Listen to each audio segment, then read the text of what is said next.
बहुत समय पहले विलासगढ़ नाम की एक समृद्ध रियासत थी। वहां के राजा वीरवर्धन और रानी सौम्या की जोड़ी पूरे राज्य में पूजी जाती थी। रानी सौम्या रूपवती ही नहीं, अपार ज्ञान और दया की प्रतीक थी। हर प्रजा उन्हें मां जैसा सम्मान देती थी। पर एक बात थी जो रानी को अंदर से तोड़ रही थी। शादी के 7 साल बीत चुके थे, पर रानी की गोद सूनी थी। रानी ने हर देवी देवता से मन्नत मांगी, जंगलों में साधना की, 7 दिन तक बिना अन्न जल के व्रत रखे। एक रात मां काली की मूर्ति के सामने बेहोश हो गई।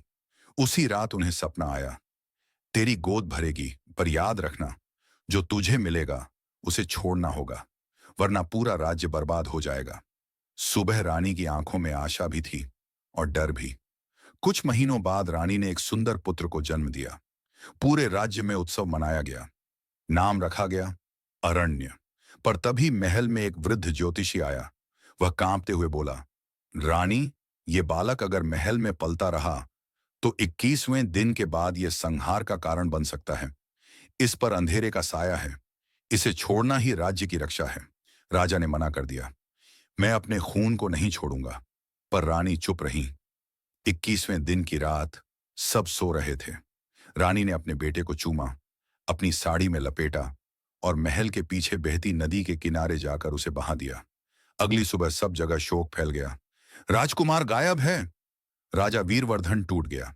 रानी ने कुछ नहीं कहा, बस खुद को सजा के रूप में मंदिर में बंद कर लिया। इधर उस बच्चे को एक वृद्ध साधु ने नदी के किनारे पाया। उसने बालक को पाला। उसका नाम रखा ईशान। ईशान बड़ा हुआ, शूरवीर, ज्ञानी और त्यागी बना। उसे नहीं पता था कि वो किसका बेटा है, पर उसे बचपन से महलों और रानियों से घृणा सी होती थी। क्यों, ये उसे भी नहीं पता। 18 साल बाद राज्य में संकट छा गया। सीमा पर युद्ध, अकाल और विद्रोह। तभी कोई युवक आया जिसने अपनी रणनीति और वीरता से दुश्मन को हराया। राजा ने उसे बुलाया और पूछा, तुम कौन हो, क्या चाहते हो? युवक बोला, मुझे नहीं पता मैं कौन हूं, पर इतना जानता हूं, कोई है जिसने मुझे जानबूझकर दुनिया से अलग कर दिया। मैं उसी को ढूंढने आया हूं। रानी जो पर्दे के पीछे बैठी थी, कांप उठी। रानी ने मंदिर बुलाया और अकेले में कहा, तेरा नाम अरण्य है, तू ही मेरा बेटा है। मैं तुझसे माफी नहीं मांग सकती, क्योंकि वो मेरा त्याग था, अपराध नहीं। ईशान अरण्य सन्न रह गया। मां, आपने ऐसा क्यों किया? रानी की आंखों से बहते आंसू बोले, अगर तुझे न बहाती तो शायद तू ना बचता, न ये राज्य। अरण्य ने सब सच जानने के बाद राजा को भी माफ कर दिया। राजा ने युवराज बनाने की घोषणा की, पर अरण्य बोला, जिसने राजकुमार बनकर जन्म लिया वो अब साधु है। मुझे ताज नहीं, मां का दिल चाहिए। वो मां को साथ लेकर जंगल लौट गया, जहां उसे जीवन मिला था।